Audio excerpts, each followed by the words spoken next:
Hello, and welcome to Improbable Things. I'm J. Grace Pennington, and this is my podcast where I share 6 improbable thoughts before breakfast, which consists of 6 thoughts about reading, writing, or storytelling in some form or fashion. So I am up very early, way before breakfast this morning, to share my 6 thoughts with all of you. So let's get started.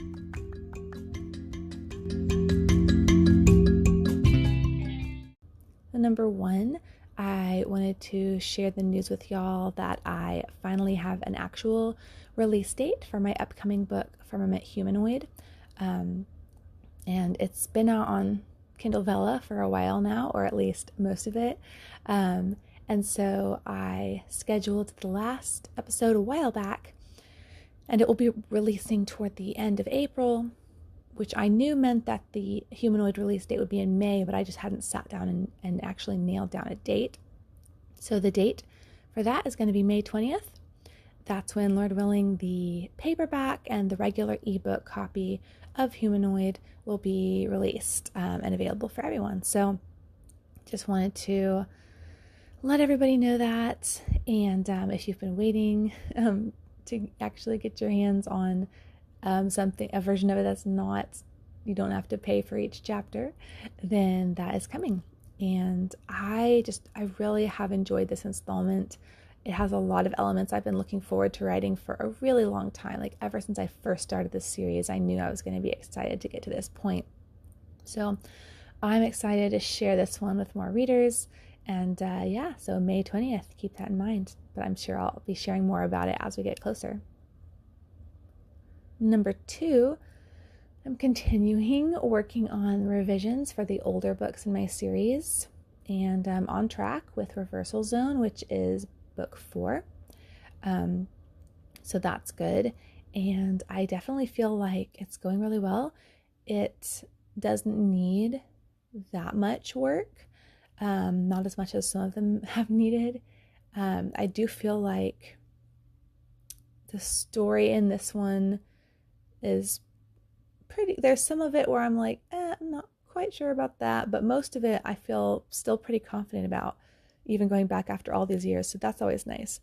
And as for the writing, I knew already that there were several problems in this one as far as like typos and the continuity. And there were several places where I had either quotation marks in the wrong places, or they were missing from places they needed to be, so that's kind of weird. But so I'm able to fix those things, able to remove, just like most of the edits I do honestly consist of removing superfluous words. So and also removing semicolons from places where they do not belong. So I've been doing lots of that, but one of the most sort of notorious things just among me and my friends who are familiar with the series is that this is the book where, so I don't know if it was actually ever established before this book, or if this was the first place it's mentioned, and I should know because I've been going over them all with a fine-tooth comb. But I want to say this is the first place it gets mentioned, is that so my main character's father, the doctor, he collects tropical fish, and so it's referenced in this book, and he asks his daughter to go feed them at some point, and so she's looking at them, and they do end up playing a small role in the plot and the unfolding of the mystery. So she goes in there to feed the fish, and she's looking at them. And anyway, I wrote all of this, and the fish are mentioned a few times later in the series also. But when I was reading it to my husband a few years ago, it's introduced, and she says, oh, he had 26 fish, and there were all these colors, like blah, blah, blah, whatever, describing 26 fish. And then later, she says something, I can't remember what all the things were, but there was something later where she talked about the fish, and she's like, oh, there was 20 fish or something. I don't remember. It's just like, it was an offhand comment. But then worst of all, he calls her in there because there's one missing, and he's like, look at the fish, like, do you see anything? And she's like, oh, there's only 22. So, which is supposed to indicate that one is missing, but that's 4 less than what I originally said there were, and more than I think I'd said there were. It just was really bad. I have no idea why that slipped through my observations and my editors the first time around. So anyway, that is fixed. There were also originally several references in this book, I think more than anywhere previously, several references to her being 21. So I had to change all that to being 18, but that's been pretty easy. So anyway, that's how it's been going. Pretty smoothly, pretty happy with the story. Definitely on track to have it done before the end of the month, which is great. And then I'll only have 2 more of the older books to go, and I'll just have to make a real quick sweep of Eleftheria and Humanoid. I'm not going to really fully go through and edit those because I just finished them, so I don't think that I've learned anything new about semicolons or adjectives and adverbs since I released them, or in one case not even released yet, but I do need to change a few references to her age. So anyway, it's going well, and I should be getting those out, I think, sometime in April, and so I'll have to do some kind of big, like, marketing things for those new versions, and I'm really excited just to have some editions out there that I can just be a little more proud of, because I know hopefully there's not typos in them, but at least I can say with assurance that there are less and that the books are better than they were before. So number 3, as I mentioned, Humanoid will finish releasing on Kindle Vella in April, and I've found, based on some of my experience and also more from just listening to other Vella authors, that Vella really likes, or Amazon or whoever is behind it really likes, for you to be putting out really consistent content. And I definitely saw that reflected in my bonus for last month. I got a significantly larger bonus last month than I have before, and I did a big push to get reads on my stories, and I'm sure that helped. But from what I've been hearing from everyone else, most people seem to have noticed, although nobody knows really how the bonuses work, and sometimes it doesn't really make much sense, but people have seemed to see a general trend that Vella likes it when you put out really frequent and consistent content. So I want to make sure that between books I'm getting something else up there and just like keeping it going. So I've been trying to think of something that I could put on there in between this and the next Firmament book, and I have another sort of novel type story I want to get on Vella at some point, but that's not going to be done by the end of April. Neither of those are. So one thing I thought about is just I've been enjoying reading a lot of the more kind of like self-help type stuff on Vella, because I generally have to read stuff on there to get reads myself, but it's hard because a lot of the things on there are things I'm not going to read or support, because there's a lot of straight up erotica on there, like quite a bit, and even if it's not explicit, there's just a lot of like very spicy romance and like paranormal romance and stuff like that I'm just not interested in. And so sometimes it's a struggle to find clean stuff on there that I feel comfortable with. And so sometimes I'll be able to find like clean, especially like young adult type stories, I generally feel fairly safe with. And then a lot of the nonfiction on there I've really enjoyed. There's a lot of cookbooks on there, which I'm like, this is kind of cool. Like maybe I'll find some good recipes. And there's poetry and stuff like that. But one thing I've enjoyed on there is some of the, like I said, like self-help type stuff. And one book in particular by a mom of a bunch of kids who also homeschools and talks about doing that and writing. I really liked that book, and just some things like that. So I thought, what kind of strength do I have kind of along those lines where I could just write, short episodes that might be beneficial to people. And so one thing I did think about is that I have so many people comment on the amount that I get done in my current life circumstances, which is having a whole bunch of little kids and being super pregnant. And I do think that that's something that is kind of unusual because it's very hard. And what's more is that it does not come naturally to me at all. And I have not always been someone that got a lot done. And I not naturally very good at time management, and I do a lot of time wasting just naturally. And so I think that I have had to work hard and employ specific like changes mentally and strategies to be able to do things like the fact that I do so much writing in a short amount of time, the fact that I stay on top of my daily housework like pretty consistently, getting up early to do devotions every morning. All of those things are difficult and are not things that, like I said, come naturally to me. And so I think that sharing some of the strategies that I use and some of the ways that I've been able to come to that place could be really helpful for people that are wanting to accomplish things in their lives but feel like circumstances like having small kids, or maybe having like a job that takes up a lot of time, or whatever it may be. It could be really helpful for others, and it would be easy for me to write about because it's very, firsthand and very day to day to me. So I'm thinking about doing a little Vella that just kind of has some episodes along those lines. And I have a few other ideas too. I also am thinking about going back through, kind of like I did with my short story book on there, and cannibalizing some of my older content, perhaps doing some poetry or something. So anyway, I have a few ideas. Definitely want to keep stuff going on there because it's been very beneficial for me and my writing journey.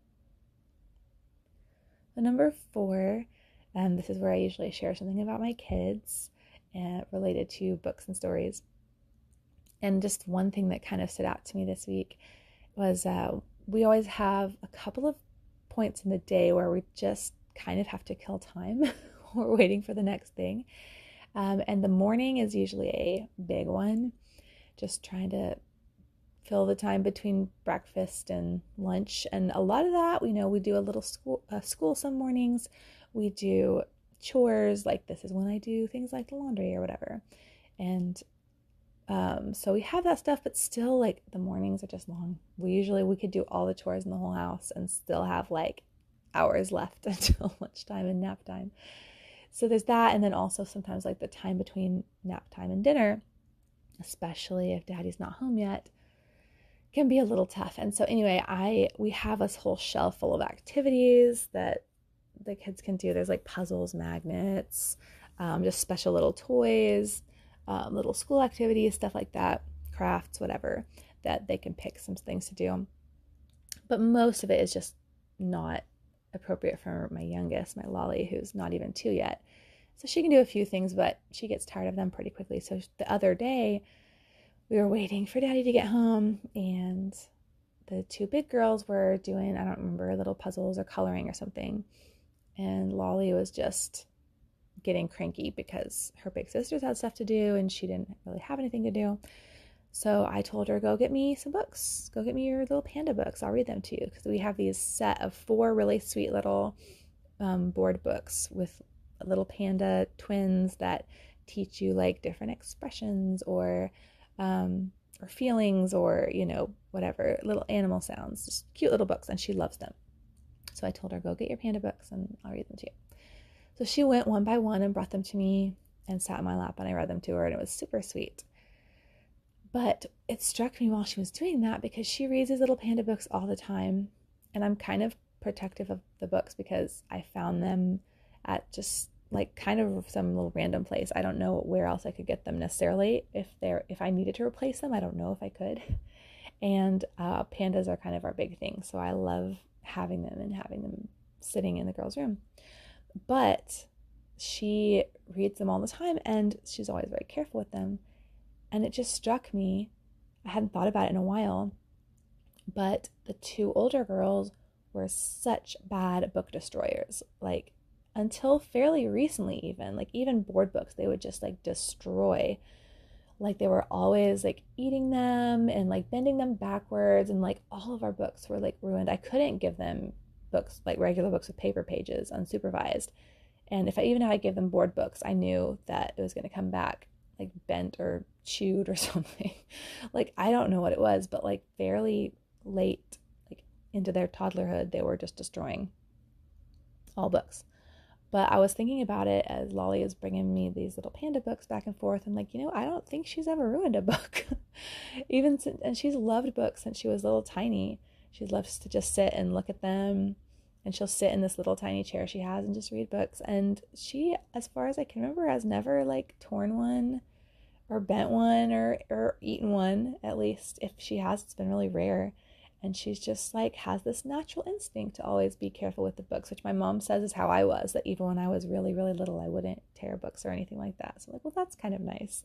I don't know if it's just natural to her or, she sees that her older sisters, thankfully now, are, although they still sometimes like leave books bent the wrong way on the floor and stuff like that. But anyway, it's just sweet to see how she loves books. And we had a lot of fun reading together and need to do that more often. Number 5, my currently reading, I decided to reread David Copperfield by Charles Dickens. And I've read it before. I was trying to remember if I've read it just once or twice in the past, and I don't remember. But I do remember that it is one of my favorite Dickens novels, possibly tied with Tale of Two Cities. And Dickens is, if I had to, like at gunpoint, name a favorite author, which is a very, very difficult question, I might say Dickens. He's definitely in my top like 5. And so there was, in that Book Girl book that I read, David Copperfield was one of her most highly suggested books. And even though I've read it before, it's been so long, and I just remember loving it so much, I thought I should really revisit that one. And I want to get back into reading Dickens because I still have not read all of his books, even though I would say he's potentially my favorite or one of my favorite authors. And so I should do what I did with Jane Austen and just like go through the rest of his books. There's probably like, I want to say maybe like 4 or 5 of his classic novels that I haven't read. So I'm thinking about doing that, but for now, I figured I'll just revisit David Copperfield because I know I absolutely loved it, and I barely remember it. Like I remember like some of the major highlights of the story, but even that I'm kind of fuzzy on. So anyway, I went ahead, and even though I own it, it's like buried in a box of books somewhere, and I didn't feel like digging it out, so I just got a copy from the library, and I've been reading it, and only a few chapters into this reread, but I have not been disappointed in my memory of it, and it's just, even just the first few chapters, every bit as good as I remembered. And he was just there's something so powerful about his writing, and particularly his characters and the ways that they're expressed, and just the things his characters go through I always feel very powerful. So I probably need to reread all of his because it's been a really long time since I've read any Dickens. Like it's probably been like a decade, and I don't have the clearest memories of his books, and they're just so good. So maybe this will be the year for that. I'm not going to have any trouble meeting my alleged 50 book goal because I've already read more than 25 books, and it's not even the end of March, so I'll be fine. So it might be a good year to read some longer books like that and just revisit and enjoy some new ones. So we'll see. But David Copperfield, so good. Really glad I'm rereading it. And it's also going, it's a huge book, but it's going kind of faster than I was expecting. So, which is good because there's lots of books out there that I want to read. So number 6, this segment will have spoilers for a couple of recent releases. So I'll try to not be like too specific in any of the things I say, but just FYI, I'm going to be talking about 2 recent releases, one of which is the new Shazam movie, and then also the first episode of the new season of Ted Lasso. And so if you want, I'm not going to get real specific, but if you want absolutely no information about those, because that's how I am going into watching something new, then I just wanted to make you aware. But all that to say, and those probably sound like 2 very different things, so I'm gonna explain why I have the 2 of them together in this segment. So my husband and I were able to have a date night recently to go see the new Shazam movie, and I'd been looking forward to it because even though it's not like I'm a huge superhero fan, especially these days. I feel like the franchises have really gone downhill the past few years. And DC in particular, I haven't been like that crazy about any of their movies. But I did like the Shazam movie, probably best out of them so far. The first one. And I love Zachary Levi. Like, he is one of my favorite actors, and I've seen Chuck 4 times now. I'm planning to watch it again. So I just love him. And so even though I was not expecting the sequel to be the greatest necessarily, because that's how it usually goes, I wanted to see it. So we went and saw it for a date night. And we both were really pleasantly surprised. Like, we really enjoyed it. And I felt pretty much the same about it as the first one, where is it the greatest movie of all time? Definitely not.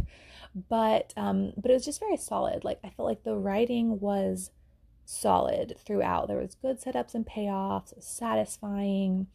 The characters, the character development and arcs were just solid. Like, again, not necessarily even outstanding, but just good basic writing that, you leave the theater like, oh, nothing was like pulled me out of it, like, that was awkward or whatever. It was good. It was a good solid installment. And but one of the things that I noticed the most about the writing, and that I felt was probably the most powerful in it, is that the clash between protagonist and antagonist was really portrayed as a clash between character and between ideas, instead of between being versus power, which I think can be especially hard to do in something like a superhero movie, where you're dealing with these huge forces and powers of massive strength or whatever it may be. A lot of times, like, fantastic creatures and stuff like that. And so it's easy to make the conflict be about that and about who is stronger. And what I loved and just again found really powerful in this particular movie is that they did not succumb to that temptation, and the bad guy in the final confrontation was extremely powerful. Like, it was one of those situations where you're just like, how is it even possible for this person to be beaten? Which is what you want, because you want like extreme odds. And so I was waiting for, oh, they're going to get like these other powers to help them or whatever, something like that. Like, I even was ready for like a power-driven solution. But instead of that, they basically stripped all possible help away from the protagonist and have the battle be, like I said, between vice and virtue, and truly be ultimately between good and evil. Like, he is literally fighting vengeance with self-sacrifice. And the absolute climax of the final battle portrayed that really clearly, and just really showed someone that not only is he willing to sacrifice himself for others, but you can see that is a growth from where he started out, and just being willing to completely give yourself for someone else, and that is the power that ultimately is going to win the day, and that he truly is fighting not just against strength, but against someone who is just consumed by hatred and revenge and bitterness, and seeing a literal physical clash between those two ideas, and making that be what is really ultimately is going to win. It's going to be virtue. It's not about the strength and power. And so I just loved that. And that is what I always need to remember to keep in mind, is to keep the conflict in the story needs to be between ideas and between character traits. And so I already kind of had that in mind and was planning to talk about that. And then earlier this week, we were able to watch the premiere of the new Ted Lasso season, and it's a show that my husband and I both really enjoyed, and so we were really excited for the third season. And the new episode